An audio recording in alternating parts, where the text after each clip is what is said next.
안녕하세요. 리딩 지저스 챌린지 통독. 오늘은 오바댜 1장과 요나서 1장에서 4장까지를 읽었습니다.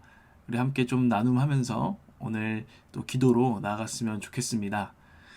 요나서를 오늘은 보려고 해요. 오바댜를 두 개를 다 볼 수는 없어서 요나서의 배경을 같이 이야기하려고 합니다. 먼저 요나서는 자신의 원수를 사랑하시는 그 하나님이 싫었던 반항적인 선지자, 이 요나에 대한 이야기를 다루고 있습니다. 대부분의 선지서는 그 선지자가 한 말이 나오는데 여기는 이 선지자에 대한 이야기가 나오는 게 좀 특이한 이야기죠. 이 요나라는 인물은 어떻게 보면 전 옛날엔 귀엽게도 보았던 인물인데 굉장히 반항적인 인물이죠. 귀엽지만은 사실 않습니다. 굉장히 국수주의적인, 그러니까 자기 나라 이스라엘만 생각하는 사람이고요. 되게 선민의식이 있어서 배타주의적인 그런 신앙인이었습니다. 특별히 이 요나서가 오늘 하나님께 니느웨로 가라는 명령을 받는데 이 니느웨는 아수르의 수도이고요. 아수르란 나라는 굉장히 큰 제국이었죠. 그리고 갈고리로 사람들을 끌고 가는 그런 무시무시하고 포악한 나라. 이스라엘을 굉장히 괴롭혔던 나라였기 때문에 요나가 또 한편 싫어할 만한 나라였습니다. 이 요나는요, 여로보암 2세, 북이스라엘 여로보암 2세 왕 때 예언도 하던 선지자였는데요. 열왕기 하에 보면 요나에 대한 이야기가 나오고 있습니다. 그런데 이 요나는 굉장히 나라를 사랑했다고 했잖아요. 여로보암 2세는 굉장히 하나님께는 악한 왕이었는데 이스라엘, 북이스라엘 입장에서는 엄청 나라를 잘 살게 해주고 군사력도 강하게 해줬던 왕이었어요. 요나는 이 왕을 너무 좋아했습니다. 그래서 요나는 아모스는 이 여로보암 2세에게 너 그러다 망한다고 분명히 예언을 했지만 요나는 망하지 않을 것이라고 예언했던 그런 선지자였죠. 얼마나 이 이스라엘 편에 서 있는 선지자인 줄 조금 이해가 가실 것입니다. 이 요나서는 되게 독특하게 작성이 된 예언서입니다. 풍자를 쓰고 있죠. 여기는 우리가 기대했던 것과는 달라요. 선지자는 되게 신실해야 되는데 선지자는 오히려 하나님께 반항적이고 이방인들, 이 배에 탄 이방인 선원들이 나오잖아요. 그런 사람들은 회개하고 또 강력한 왕이었던 아수르 왕, 니느웨의 왕도 회개하고 심지어는 소떼마저도 하나님께 엎드립니다. 근데 선지자만 하나님한테 대듭니다. 이런 이제 그림을 그려주는 것이 풍자라고 할 수 있겠죠. 이런 요나서를 한번 내용들을 한번 좀 살펴보도록 하겠습니다. 자, 1장. 1장에서는 요나와 선원들의 모습을 보게 됩니다. 먼저 요나에게 하나님께서 말씀하십니다. 니느웨로 가서 그 죄악을 질책해라. 그런데 요나는 이 하나님의 명령이 마음에 들지 않았습니다. 그래서 다시스, 뭐 지금의 스페인이라고 할 수 있죠. 스페인 쪽으로 도망가는 서쪽으로 가려고 했어요. 동쪽으로 가라는 하나님께 반항해서 서쪽으로 가는 배를 탑니다. 하나님의 얼굴을 피하여서 그리고 나서 그 배에서 잠을 잤어요. 잠을 자고 있는데 폭풍이 왔습니다. 그때도 요나는 자고 있었습니다. 다른 이방신들을 섬기는 사람들은 이 폭풍이 떠나가기를, 이 죽음이 떠나가기를 자신들의 신에게 다 구하고 있었습니다. 그런데 요나, 자고 있는 요나가 발견되니까 너도 네 신한테 구해라 라고 이야기를 합니다. 그러니까 요나는 제가 섬기는 신은 하늘과 땅을 지으신 하나님이십니다. 여호와 하나님이십니다. 이런 식으로 굉장히 종교적인 답변을 합니다. 사실은 하나님께 반항하고 도망가고 있으면서 그러면서 사실은 자기가 하나님께 도망가고 있다는 이야기를 또 하게 되고요. 제비를 뽑아서 결국에는 이 요나를 바다에 던지게 되죠. 사실 선원들은 요나가 뽑혔지만 던지는 것이 꺼림칙했어요. 왜냐하면 살인을 하는 일이었잖아요. 그런데 요나는 잘 됐다. 나 니네로 가기 싫었는데 이렇게 되면 나 차라리 죽을게 라는 심정으로 하나님께 사실 반항하는 마음으로 날 바다에 던지시오. 이렇게 했다는 것이 성경학자들의 해석입니다. 저도 동의합니다. 숭고한 선택이 아니라 이렇게 하나님 뜻 나 모르겠어. 나 그냥 죽을래 라는 반항이었던 것이죠. 그리고 다른 사람들은 죄의식을 바다로 던졌다는 죄의식을 떠안아야 했습니다. 이게 1장에서 요나와 선원들을 비교해서 참 풍자적으로 보여주는 모습입니다. 2장에서는 요나의 첫 번째 기도가 나오고 있습니다. 이건 되게 회개 기도 같기도 한데 속으시면 안 됩니다. 진실한 회개 기도가 사실 아니었습니다. 바다에 던져진 이 요나를 하나님은 준비하신 큰 물고기를 통해서 삼키게 하십니다. 그 물고기 뱃속에 3일간 있게 되는데 요나는 기도합니다. 근데 진정한 회개라기보다는 그냥 내가 어쨌든 살아남았다는 것에 대해서 되게 자기중심적인 감사 있잖아요. 하나님의 뜻은 여전히 무시하고 있지만 난 그래도 살아있어. 하나님의 사랑을 받고 있어 하면서 감사하고요. 그리고 하나님 그래도 제가 말을 듣겠습니다 하고 순종을 서원합니다. 하나님께서는 응답하셔서 물고기 뱃속에서 그를 토해내게 하십니다. 물 밖으로 나오고 이제 무트로 나온 이 요나 3장에서 그 이야기가 이어집니다. 3장에서는 이 요나와 이 니느웨 사람들의 모습을 비교하게 됩니다.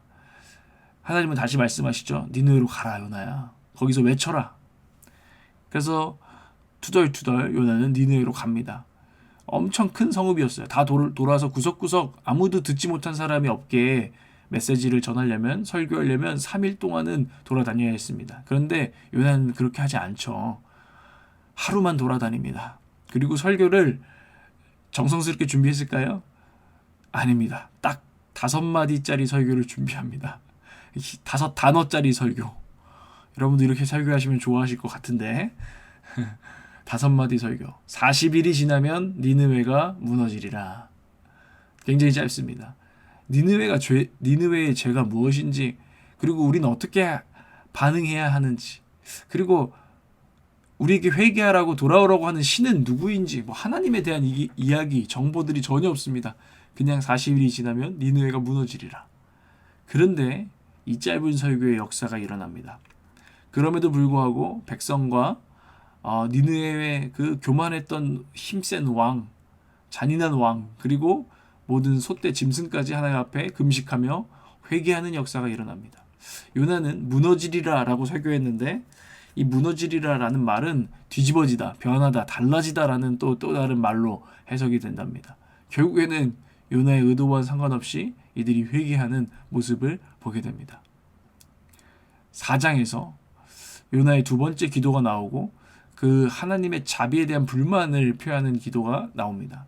요나가 이 니느웨 사람들의 회개를 보고 하나님께 기도하고 외칩니다. 제가 이럴 줄 알았다고요. 제가 이럴 줄 알았습니다. 당신이 얼마나 내가 자비로운지 내가 사실 알고 있습니다. 당신이 니느웨에게 심판을 선포하시지만 그 뜻을 돌이켜서 용서할 것도 내가 솔직히 알고 있었습니다. 저 차라리 죽여버리십시오. 자기를 맨날 죽이래요. 바다에 자기를 던지래요. 하나님께 계속 반항합니다. 차라리 저를 죽이십시오. 원수들을 회개하고 잘 되는 거, 회복되는 걸 볼 바에는 차라리 저를 죽이십시오. 하나님은 요나에게 말씀하십니다. 네가 화를 내는 것이 옳으냐.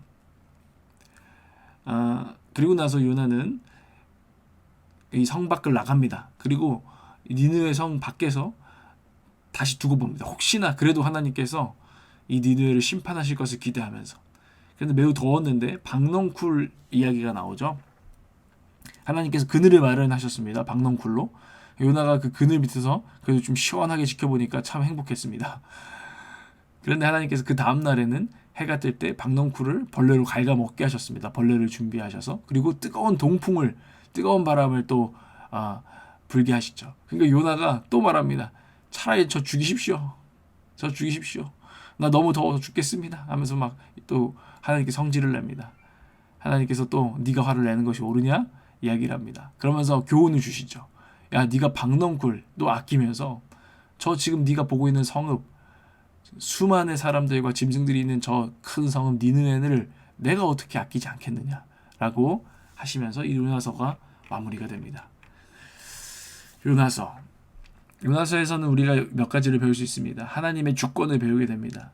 하나님이 모든 것을 요나에게 명령하시는 하나님의 주권, 바람을 준비하시고 광풍을 준비하시고 큰 물고기를 준비하시고 박넝쿨을 준비하시고 동풍을 준비하시면서 이 모든 상황을 주도하고 계신 분은 결국 하나님이시다. 그분이 주인이시다라는 것을 우리는 보게 됩니다. 그리고 니느웨, 누군가는 그의 용서를 바라지 않지만 회개하면 용서하시는 주권도 하나님이십니다. 그리고 때로는 이렇게 불순종하는 사람들과 그 뜻을 막고 싶은 요나 같은 사람들이 있지만 막을 수 없는 하나님의 주권을 우리는 보게 됩니다. 그리고 하나님은 간구를 들으십니다. 반항적인 선지자 요나의 간구를 들으셔서 물고기 뱃속에서 꺼내주시기도 하고 이방인들의 기도도 차별 없이 들어주십니다. 니느웨 사람들의 기도도 들으십니다. 여기서 우리는 이방인을 향한 또 하나님의 사랑도 보게 됩니다. 하나님은 믿는 자뿐만 아니라 믿지 않는 자들을 사랑하십니다. 그리고 하나님께서는 때로는 심판이 있다고 선포하시지만 심판이 선포되었을지라도 회개하며 돌이키시고 회복하시는 그런 하나님의 원리, 열방을 향한 모든 민족을 향한 하나님의 원리를 우리는 또 배우게 됩니다. 그리고 마지막으로 요나서의 핵심인 교훈과 질책을 보게 됩니다. 자기 자신과 자신을 사랑하는 건 너무 우리에겐 당연하죠. 너무 잘하고 있죠. 그리고 자기 자신을 사랑하는 사람, 우리가 사랑하는 주변 이웃들, 내가 이웃이라고 인정하는 그 사람만 사랑하는 거 우리 잘하고 있습니다. 그런데 하나님은 말씀하십니다. 원수를 사랑하라. 하나님이 우린 이 요나서는 질문하는 것입니다. 하나님이 나의 원수마저도 사랑하신다는 사실이 받아들이기 어렵느냐, 우리에게 질문하고 있는 것이고, 하나님이 그분의 원수마저 사랑하신다는 사실이 기쁘지는 않느냐 다시 묻고 있습니다. 너도 사실 하나님의 원수였지 않느냐. 그러니까 그 하나님이 원수마저 사랑하신다는 사실이 너에게 기뻤지 않느냐. 너 도대체 네 안에 올바르지 않은 모순이 있지 않느냐라고 우리에게 묻고 있다는 것이죠. 그리고 아마 이 요나서를 누가 썼겠습니까? 요나가 쓰지 않겠습니까? 요나처럼 회개하여서 내 이런 부끄러운 모습이 있었다는 것을 고백할 수 있다는 것, 이것이 요나서의 메시지입니다. 여러분, 저랑 여러분도 살다 보면 원수 같은 놈들, 하나님이 은총을 안 베풀었으면 하는 놈들 그런 사람들이 있을 것입니다. 그러나 하나님은 우리에게 원수를 사랑하라, 원수에게 그 머리에 숯불을 쌓아서 친절을 베풀라 라고 이야기하시거든요. 오늘 우리의 삶 가운데 이 말씀을 기억하시고 또 하나님 앞에 나아가서 또 기도의 제목을 삼으시는 시간이 되기를 바랍니다. 승리하시기를 바랍니다.